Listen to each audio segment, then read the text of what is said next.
శ్రేష్ఠ్యాధికరణము ప్రాణశ్రేష్ఠ్యాధికరణము ప్రాణశ్రేష్ఠ్యాధికరణము ప్రాణాలను చెప్పేటువంటి ఇంద్రియాలు సృష్టి వాటి సంఖ్య అవన్నీ చెప్పారు. ఇప్పుడు ముఖ్య ప్రాణం దాని గురించి చెప్తాను కనుక ఇది అతి దేశ సంగతి. ముఖ్య ప్రాణం యొక్క ఉత్పత్తి గురించి ఇక్కడ విచారం చేస్తాం. అదే ఈ అధికరణానికి విషయము. ముఖ్య ప్రాణము అనాదియా లేకపోతే ఉత్పత్తి చెందుతోందా? పూర్వపక్ష అంటాడు సృష్టికి ముందే ఈ ప్రాణము చేష్ట కనిపిస్తుంది. ఎలాగా? అనీదవాతం స్వధయా తదేకం అని ఋగ్వేద సంహితలో చెప్పారు కనుక ఈ ముఖ్య ప్రాణం అనాది అంటే సిద్ధార్థ చెప్తున్నాడు ఏ తస్మాజ్జాయతే ప్రాణ ముండకులో చెప్పారు. అందుకని ఈ శృతిని ఆధారంగా తీసుకుని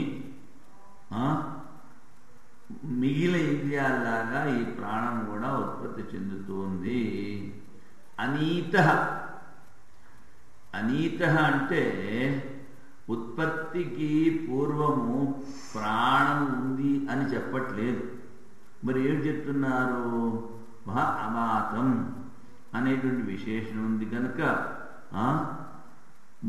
మూల ప్రకృతి నుంచి ప్రాణాల సమస్తములో మూల ప్రకృతి అంటే మాయలో ప్రాణాదులు లేవు అని చెప్తున్నారు.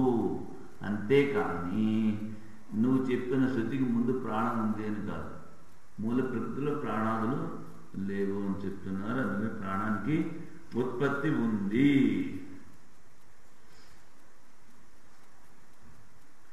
ఇక్కడ ముందు మూల ప్రకృతి అంటే సూత్రాత్మ రెడీ చేద్దాం అనుకున్నాను. మూల ప్రకృతి అంటే ఇక్కడ ప్రకృతి అన్నాడు కదా. ప్రకృతి అనే శబ్దానికి మాయ. మాయలు ఇంద్రియాలు అవి ఏమి వాడు చెప్తాడు. మళ్ళీ ఇప్పుడు సిద్ధాంతం ఇంకోసారి చూద్దాం. ముఖబిలే సంచరన్ ఉచ్ఛ్వాసకారి యో వాయు స ప్రాణ సో అనాది కుత.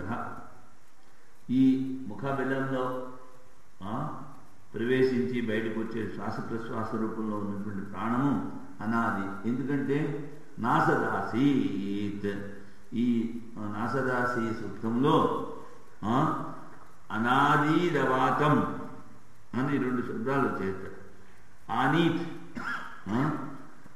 సృష్టికి ముందే ప్రాణము ఉంది అని తెలుస్తోంది. ఇది ప్రాప్తే ఆనీత శబ్దం నా ప్రాణ వ్యాపారం అత్తి.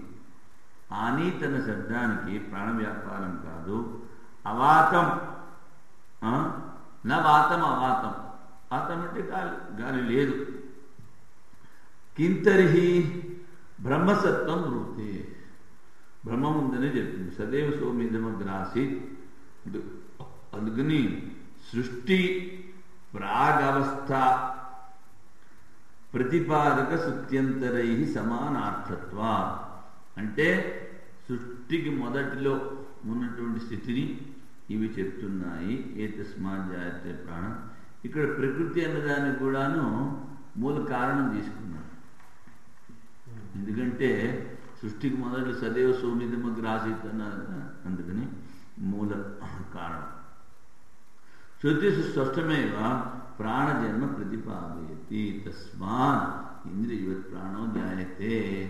అందువల్ల ఇంద్రియముల వలె ప్రాణం కూడా ఉత్పత్తి చెందును. ఇక్కడ ప్రాణశ్రేష్ఠ్యాధికరణము.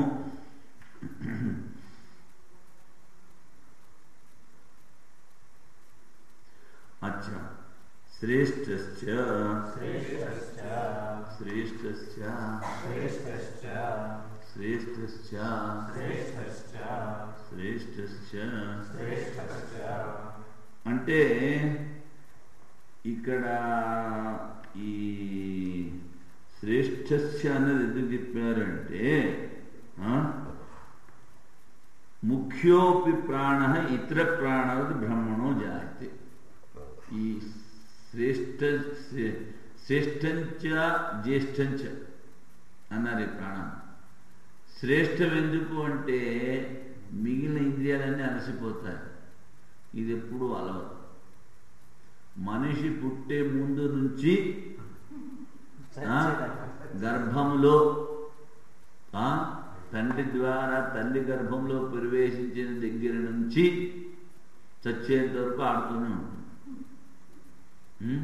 మధ్యలో పొరపాటున ఎప్పుడైనా 1-2 నిమిషాలు రెస్ట్ తీసుకుంటే వీడు గోవిందు.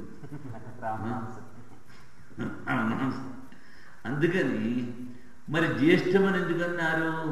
నేను చెప్పాను, ముందు ప్రాణం ఉంటుంది, ఆ తర్వాత ఇంద్రియాలు ఇవన్నీ వస్తాయి. అప్పుడు ఆ గర్భంలో జీవుడికి కదలిక కనిపిస్తుంది. అందుకని శ్రేష్టము జ్యేష్ఠము. శ్రేష్టం ఎందుకు? ఆ పరమాత్మలాగా ఆ పరమాత్మ ఏం చెప్తాడు, నేను ఎప్పుడు రెస్ట్ తీసుకోను, రెస్ట్ తీసుకుంటే ఇదంతా ఇదే గీతలో ఏదో శ్లోకం ఉంది. అదేవిధంగా ఈ ప్రాణం కూడా ఎప్పుడు విశ్రాంతి చెందదు. అందుకని దీన్ని శ్రేష్టమన్నారు, జ్యేష్ఠమన్నారు. ఇది ముఖ్యమైనప్పటికీ ఇతర ఇంద్రియముల వలె ఉత్పత్తి చెందును. ఏ తస్మాత్ జాయతే ప్రాణ ఒకచోట చెప్పారు.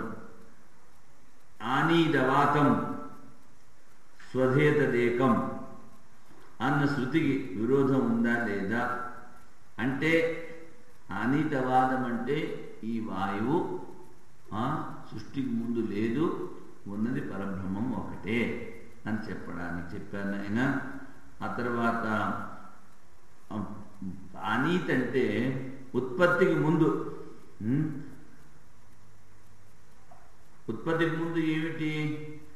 అవాతమితి విశేషణం. అవాతం అంటే ప్రాణరహితము, పరమేశ్వరుడు అని చెప్పుకోవాలి. అప్రాణో హ్యమన శుభ్ర అని ఆ మూల ప్రకృతి ప్రాణ సమస్త విశేషరహిత దర్శితత్వ. ఆ అప్రాణము మనసు లేనిది, శుద్ధము అని కారణాన్ని చెప్పినప్పుడు ఈ ప్రాణాదులన్నీ అందులో లేవు అని చెప్పారు. కనుక ప్రాణం ఉత్పత్తి చేసి అని చెప్తోందే ఏ తస్మాత్ జాయతే ప్రాణ అన్న శృతికి విరోధము లేదు.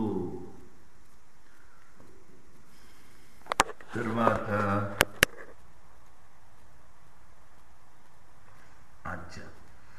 దీని తర్వాత న వాయుక్రియాధికరణము.